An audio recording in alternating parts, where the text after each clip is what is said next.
right, everybody, welcome back. In today's video, we're going to take a look at how the garden is doing. We're also going to tackle a couple of garden projects. So I did finally confirm I didn't have any more of this wonderful landscaping cloth in the garage, so I went ahead and ordered some more. So today what we're going to do is harvest this rhubarb and pull up all of this other cloth that isn't doing very well. We have these two different kinds here. There were stuff that was left in the garage from the prior owner, and they've done just okay, but as you can see, they're not really fully doing their job. So we're going to tackle this area in order to have it prepped for when the hardware cloth comes. And certainly that needs to be dealt with at some point, but I don't think I'm going to do that today. The other thing I'm going to do is go ahead and plant a few more pepper seeds and parsnip seeds. And I know it might seem at this point like, oh, you know, it's almost the third week in July. What's the point? Really not the right time for planting. But like I said, we have warm, comfortable temperatures through October these days. So where that's concerned, I've tried growing things late in the season, and sometimes it works out for sure. It'll work out where temperature is concerned and sunlight and that sort of thing. Where it might not work out is the high heat. It's actually really hot here today again, and it was supposed to be hot all this week, but we got a really good, much needed rainstorm yesterday evening, and it knocked the heat back, you know, for the evening, but not for today. So it's very humid now, which, yuck, it's hot and humid. I've only been out here for a couple minutes. I'm already sweating. So there's that. And really, you don't want to plant seeds kind of at this time of year in our region, and you don't want to plant them in the high heat. However, again, just with my experience doing this, I want to try it, and it won't hurt to do that. It won't take me very long to just pop a few seeds into the empty holes here. I think now after a good rain is a good time to do that. I also just want to take a minute to say our beautiful skies have returned. The smoke haze from the Canada fires has lifted and cleared. Now, we may get some more of that. I'm not sure. I haven't had a chance this morning to look at some news reports and see how the rainstorm did for Canada yesterday, but I do know they got some. I checked the radar while we were getting the rain, and they were getting an even bigger storm system, or it's part of the same system, but they were getting even more of that rain yesterday. So I'm really hoping that that put out some of the fires, and based on the way the sky looks, I believe that might be the case. Otherwise, we would still see that smoky haze. I'm really hoping for Canada's sake and the air quality for the rest of us downstream, if you will, that is getting that smoke, that is all starting to calm down and they can work on recovery and rebuilding and regathering themselves. Pray for Canada, pray for anybody else that was dealing with this air quality and the fires directly. We hope that everyone starts to be able to recover soon. All right, so we'll just do that quick garden check-in right now. This is about a week since I did the last garden check-in video, and pepper plants and the parsnip, these are pepper right here. Parsnip mixed with weeds. Let's get this out of here. Let's get that out of there carefully. Whatever that is. I think that might be a parsnip plant not doing very well, but I'll keep it there for now. There's a third one on the other side. They're hanging in there, not doing a whole lot though. Again, they're at the end of this garden that is getting a lot of shade. You can see it right there. Like, look at the shade on the black cloth versus over here. You really don't have any shade except for the leaves themselves shading the bottom part near the plant. I think that's the problem. And whenever we're able to, I'm going to try to get some guys out here to cut these limbs off so that we can get some more sunlight, even for this season. I wanted that done at the beginning of the season, but again, the summer always gets away from us. There's always things going on. And when we started the video, you got to see the rhubarb, but again, it's doing amazing. It's also time to get it harvested. It's kind of now or never, as you can see from the condition of the leaves. Blueberry plants are doing, I will say, we have about the same amount of berries as we did last year. This plant, I think, is just not going to make it. I might end up having to pull that.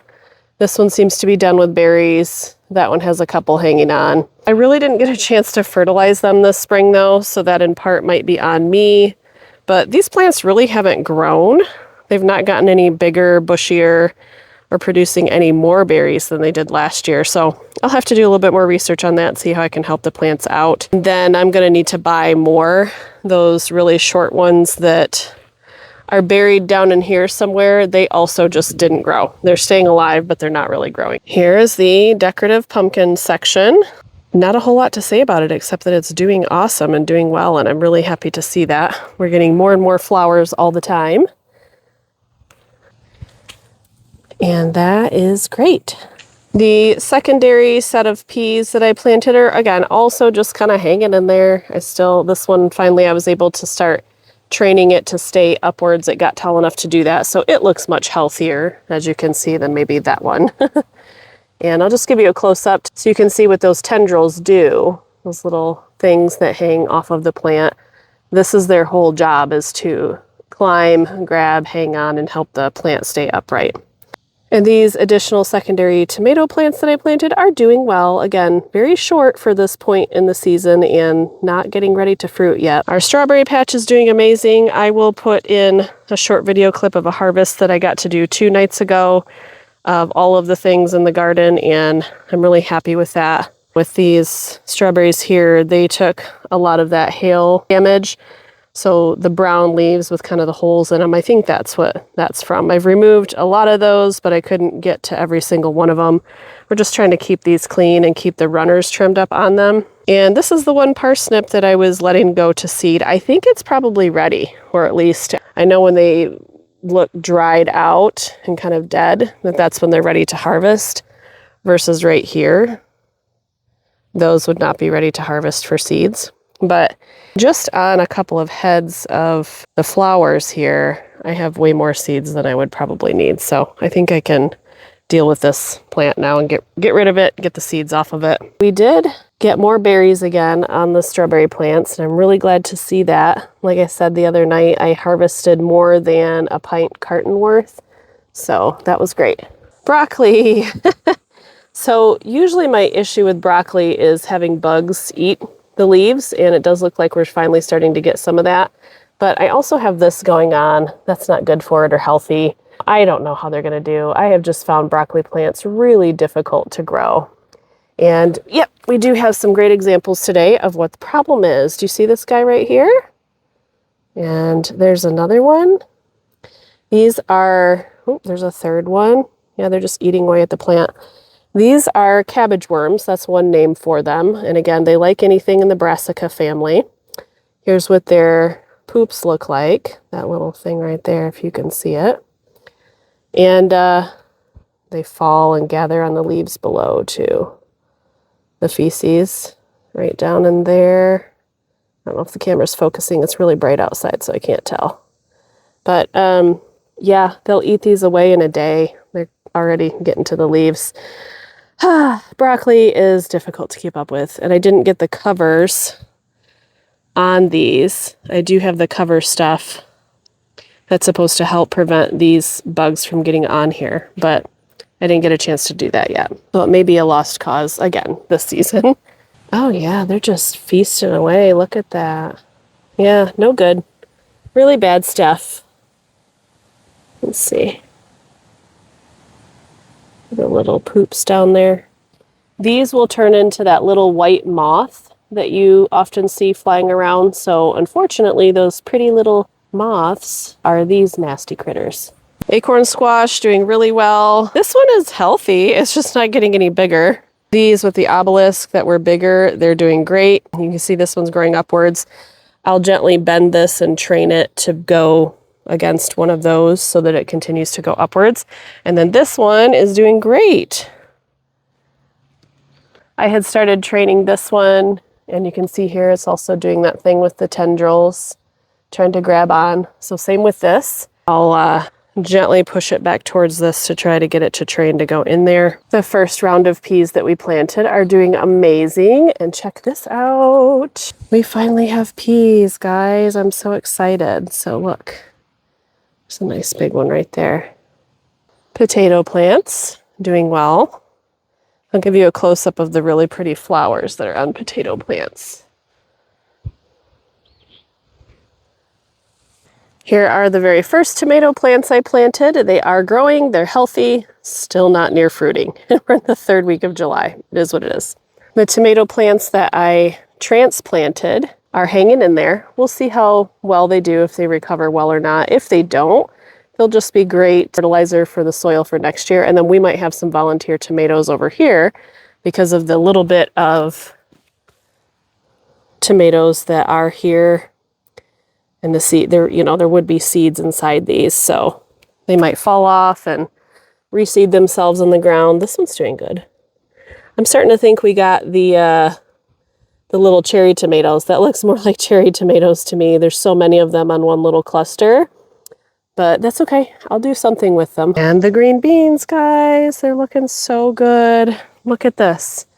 It wasn't even a whole week ago that I showed you the tiny, like the smaller version of the start of a green bean. And then now look, we have actual green beans. They're so pretty.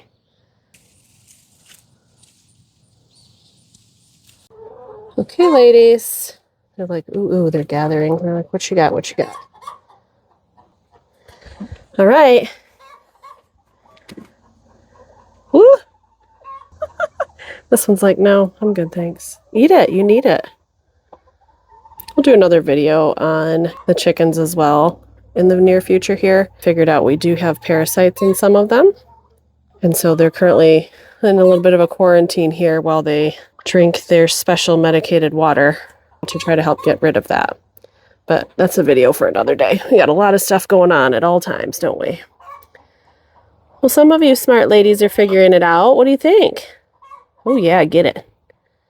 Come on, golden girl, get over here. You want some?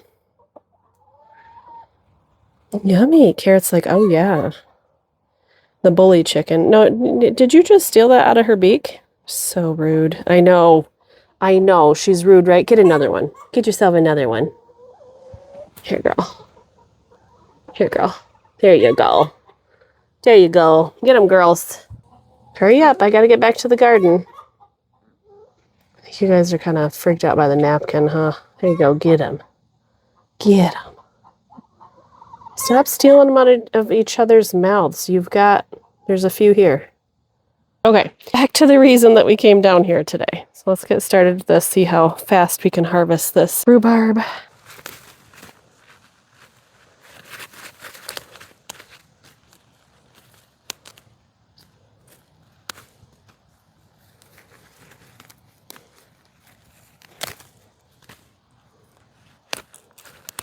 I have scissors today instead of a knife, so that's fine.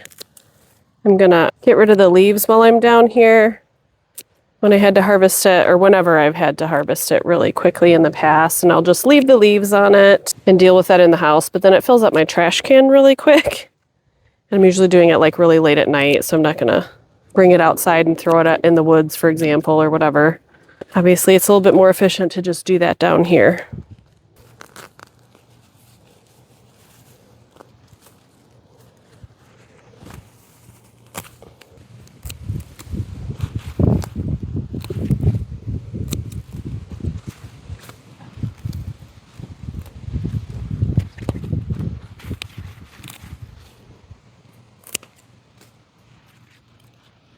Not surprising, but there are multiple rhubarb plants regrowing themselves all together here, so it might be a situation where I need to try to separate some of them. However, the bulbous root part underneath the ground tends to be a little bit interconnected with each other, so that needs to be kind of a careful, delicate process with rhubarb plants. Here's another one to get rid of.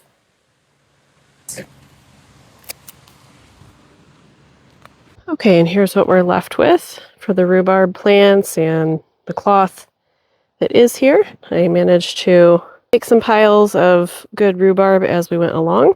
This obviously will make it easier to pull up the old cloth now because I'm not competing with those giant leaves on the rhubarb plants that were there. It was also interesting that, again, with this type of cloth, whatever it was, how easily it tears. I was pulling up some of the weeds that were poking through, like right there. I was just pulling them up because I'm like, I'm going to do that too. And it's just ripping apart, tearing. And then as you can see, it was basically just kind of keeping the weeds down and out of the way a little bit, but it was by no means suppressing weed growth. Whereas this type of cloth does do that.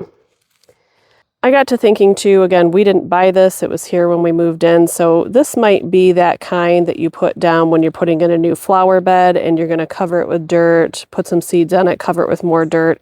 It might be the kind that was meant to be in the ground, underneath the ground, to suppress that. And then additionally, like there's another spot where it tore when I was just trying to pull up some weeds.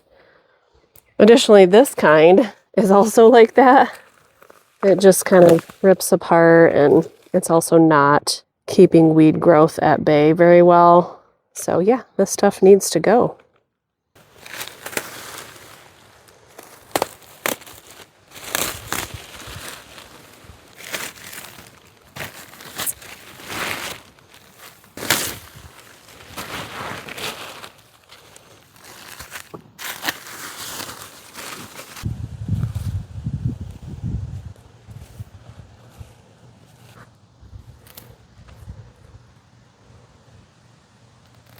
This was just being held into the ground by the roots of the weed that was growing up through it. So that's interesting. All right, we got all of that pulled up. Here's the section of the garden I haven't really done anything with. You can tell where it starts, where the cloth used to be. And yeah, sure, it kept some things at bay, but look how many weeds it did still allow to grow up along with the plants. And it wasn't wide enough to kind of go all the way back to the fence. The stuff that I just bought will be. It should go just about all the way to the back, if not to the back. So that'll help with all those weeds that came up back there. All right, I'm back after a break from this crazy heat. I had a snack, lots of water, I had a vitamin drink, changed my shirt, and of course, we're doing laundry right now, so I don't have any light colored shirts that I could wear. That would have been ideal. I got a new sweat towel. I do have a garden hat. It's somewhere. Once again, until I have my own garden shed and or greenhouse that's right down here, things just get placed all over my house. So sometimes too, it falls off and it kind of gets in the way. As long as I'm out here in short stints and I'm not out here all day long without giving myself a break from the heat, it's usually fine. That would help though, keep the sun off my face and probably reduce a little bit of the sweat, but it still gets sweaty. So the next thing we're gonna tackle is just doing a quick weeding of this. And again, not looking for perfect, just better than it was. Once it's done, that's what our goal will be. And in preparation for the good landscaping cloth to arrive, and then I can just set it right down and not have to worry about it. I mean, I'll have to cut holes where the rhubarb plants are and where the blueberry plants are gonna be, right? But at least this part will be done and it won't waste a lot of time. I am also gonna pull probably all, I might leave one just to see. I mean, they've been here 2 seasons now, those younger blueberry plants, and they're just not doing anything. But I'm going to pull most of those, maybe all of those, to get them out of there so that we have room for other blueberry plants. And I think I'm going to go back to the Amish place, and if they have any left at this point in the season, I'll buy more of these.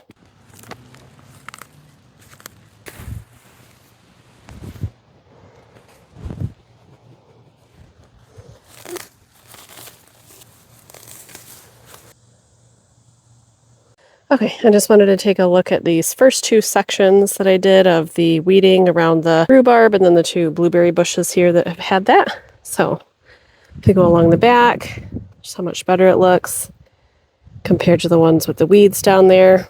And then since I wanted to try and keep some of this red clover, once it gets tall, it does get a little top heavy with the flowers. It starts to tip over, and if you saw in the video, it was tipping forward and intermingling with this blueberry bush. So I put a brick at the base of that one to just kind of help lift it up. And then for the tops of both of these, I just strung them through the fence. That's a great way to keep them upright. And this is great for all of the pollinators, and it's just pretty. Then you can see here the ground is weeded mostly. This is going to help the landscaping cloth work faster than, for example, this little patchy spot or down there where I need to finish doing more as well. All right, we've got that all weeded all the way back to the fence. And again, I saved a few clover plants along the way. So this will be all ready for that cloth when it comes. Okay, so the next thing that I want to do for this section is fertilize it. Fertilize right around the plants that are already growing here, and put down some DE or diatomaceous earth. We've covered that a few times. You can look it up and learn more about it as well. but food safe or food grade, garden grade, diatomaceous earth is very handy for a lot of things. But basically it'll kill small nematodes, things with hard exoskeletons, bugs, garden pests, and also pests in your chicken coop or run. So I've mentioned before, I like to sprinkle it in with the sand that's in our run, kills bacteria, therefore killing odors and things that might get to your chickens and make them sick or cause illness, etc. And then in the garden, you can use it to kill a lot of those garden pests that are going to be eating your plants. And actually, hold on, I'm talking about that while I hold the fertilizer. So let's hold the DE. This is the one that I use. Diatomaceous earth, Red Lake, I believe is the brand. Food chemical codex grade. So food grade safe is also garden safe, and it's going to do all those things I just mentioned. So it's a very fine powder. Again, be very careful when you're applying this. It's very dusty. You're not supposed to breathe it in. Your animals aren't really supposed to breathe it in. So for example, when I put it down in the run for the chickens periodically, I make sure they're not in the run, and then I sprinkle it on the top of the sand, and then I kind of go around and push it in with my feet, just so that when they come back into the run, they're not kicking it up too badly. So it seems to have worked great so far. I've used that in the run for probably 8 months, and I haven't had any issues. And it definitely helps with odor in the run side of things. And this one, you can technically sprinkle it right around the base of your plants, but I'm going to put fertilizer around the base of the plants today. So this stuff I'm going to sprinkle just kind of on the surface of the ground out in front of the plants. There's a ton of bug activity over here, not surprising, with all the weeds and the foliage that was here. And as I'm pulling it up, I'm finding things. Big thing this year seems to be slugs, and then those squash vine borer bugs. I'm having a lot of issues with that. We'll see if we can remedy that with this. And then again, the fertilizer that I'm using is called Trifecta. It's from M.I. Gardner. It's another gardening orchard business. You guys can look him up online. I'll put links to both of these products in the videos if you want to look into them or buy them.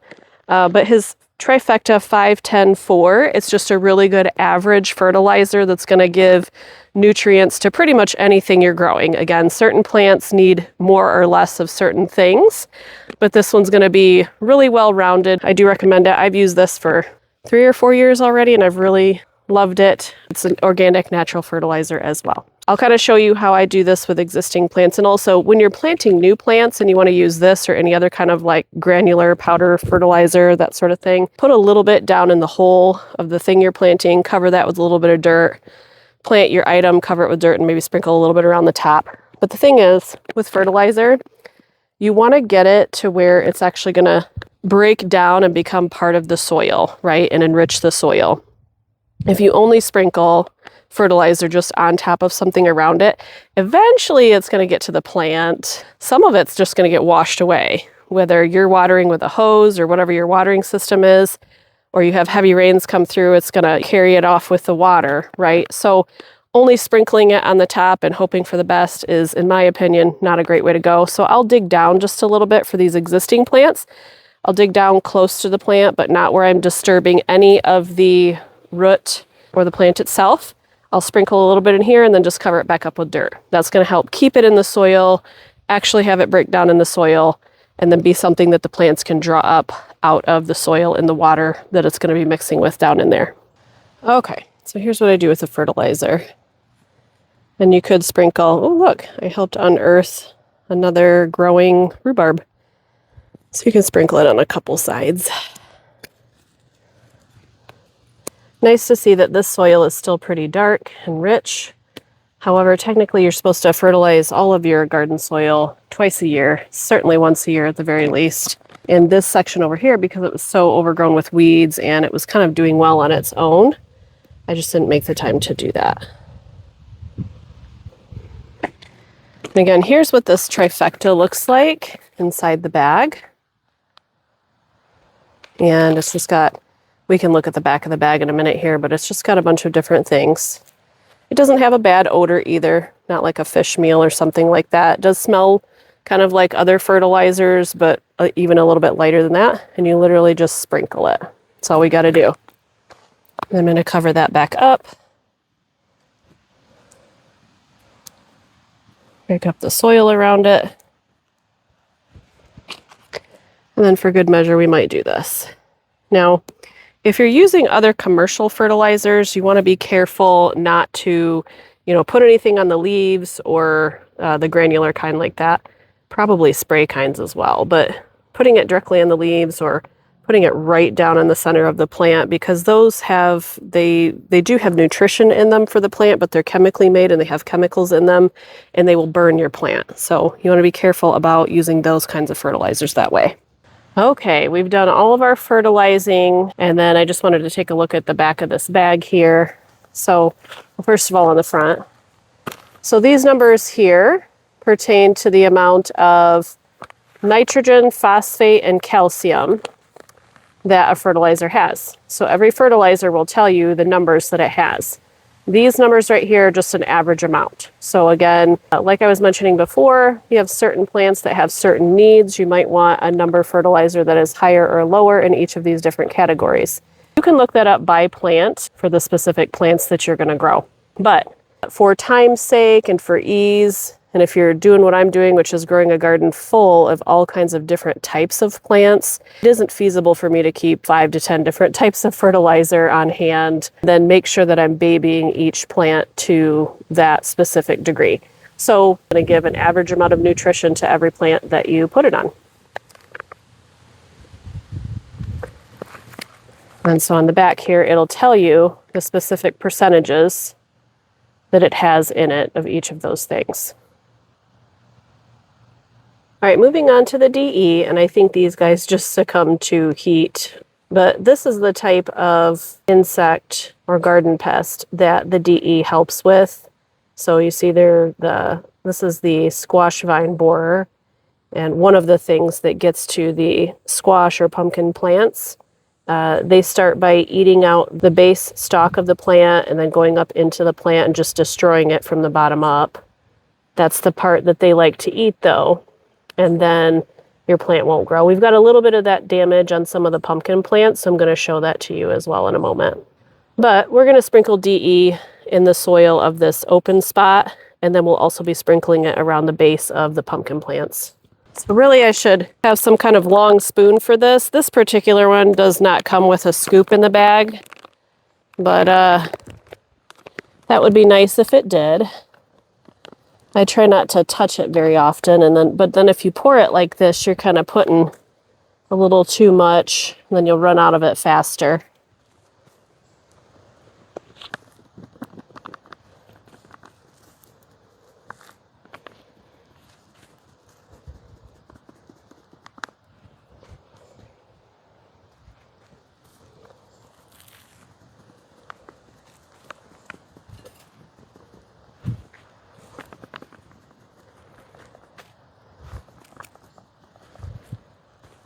Okay, this one is a great example. One of the pumpkin plants is still doing well. And what I found, by the way, with this, because the acorn squash were really impacted by this last year, as long as the vine borers don't get to it, I don't know, too early or too many of them all at once, the plant will actually still grow and flourish. However, obviously, at some point, it's going to kill off the plant by doing what it has done down there.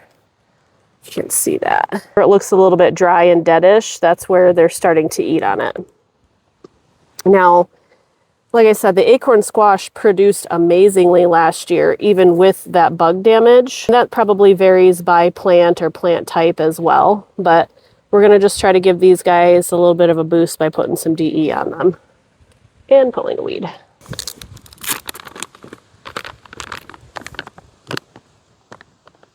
Oh, see, that's a lot. We don't need that much, but I didn't bring a scoop down here and I really didn't want to have to touch this.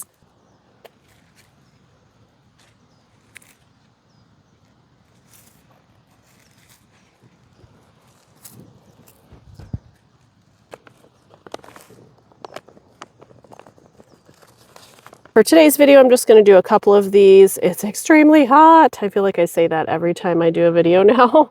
It's extremely hot, and I've done quite a bit out here that I wanted to do. I think most of what I wanted to do for today. So I think I'm going to take a break and go shopping for some blueberry bushes.